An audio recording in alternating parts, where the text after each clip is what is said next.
भूख लगने पर खाना खाया जाए तो उसे प्रकृति कहते हैं, भूख ना लगने पर खाना खाया जाए उसे विकृति कहते हैं, और जोरों की भूख होने के बावजूद भी अपने सामने रखी थाली किसी दूसरे भूखे को परोसकर उसकी भूख मिटाई जाए, इसे ही हम हमारी संस्कृति कहते हैं। ऐसी महान संस्कृति को सबसे पहले प्रणाम करता हूं।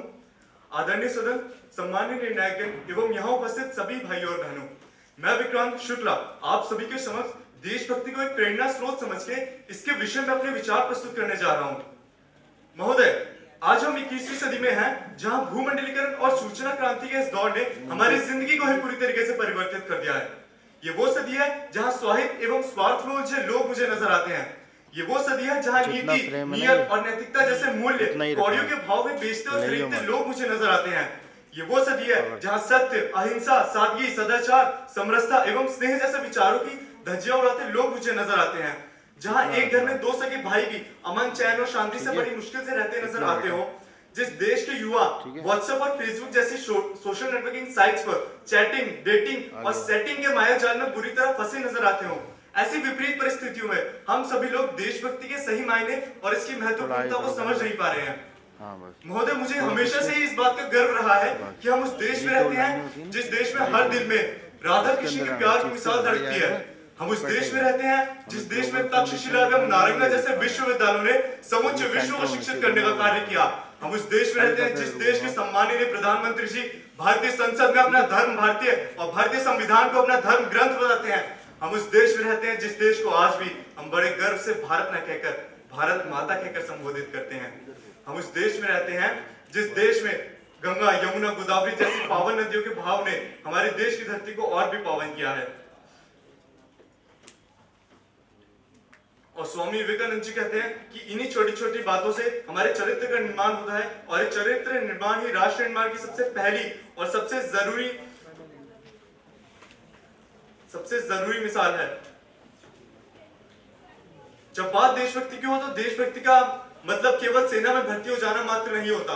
आजादी से पहले देशभक्ति के मायने कुछ और हुआ करते थे। उस समय स्वतंत्र वीर सावरकर से लगा करके शहीद आजम भगत सिंह तक और झांसी की रानी लक्ष्मीबाई से लगा करके महात्मा गांधी तक इन्हें हम देशभक्त कहा करते थे।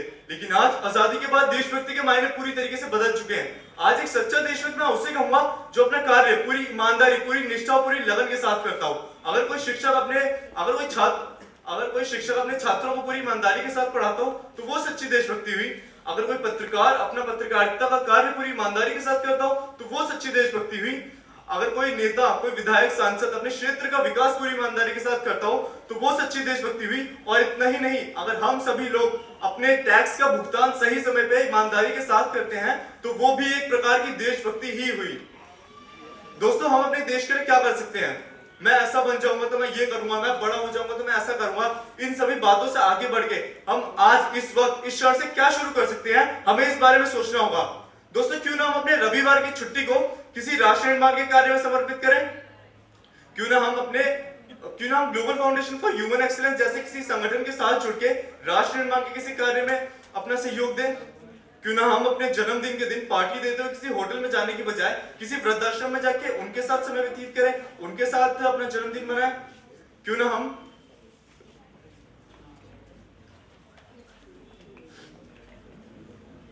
महोदय, मुझे ऐसा लगता है हमें ज्यादा दूर जाने की जरूरत नहीं है। हमें कम से कम महीने में एक बार झुग्गी झोंपड़ी में बसने वाले लोगों के घरों में जाकर उन्हें उनकी शिक्षा के प्रति सकारात्मक करना होगा।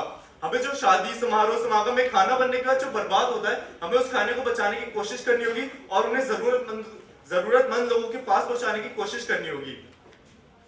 दोस्तों, भारत एक ऐसी भूमि है जो जानी जाती है अपनी आध्यात्मिक विभिन्नताओं के लिए। ये वो भारत भूमि है जहां शिव की शक्ति, मीरा की भक्ति, गणेश की सिद्धि, चाणक्य की बुद्धि, सरस्वती का ज्ञान, बुद्ध का ध्यान, महावीर का त्याग, कर्ण का दान, हरिश्चंद्र की सत्यता, कुबेर की समृद्धता, राम की मर्यादा, कृष्ण का वादा, अल्लाह की चाह, सत्य की राह, ओशो का दर्शन और श्री शबी शंकर जी के समर्पण जैसे आध्यात्मिक संस्कारों से ये भारत भूमि पावन है।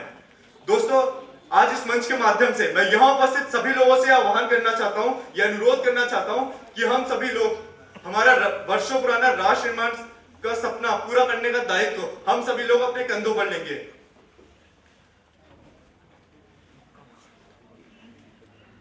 दोस्तों, मुझे ऐसा लगता है कि हमें ज्यादा दूर जाने की जरूरत नहीं है।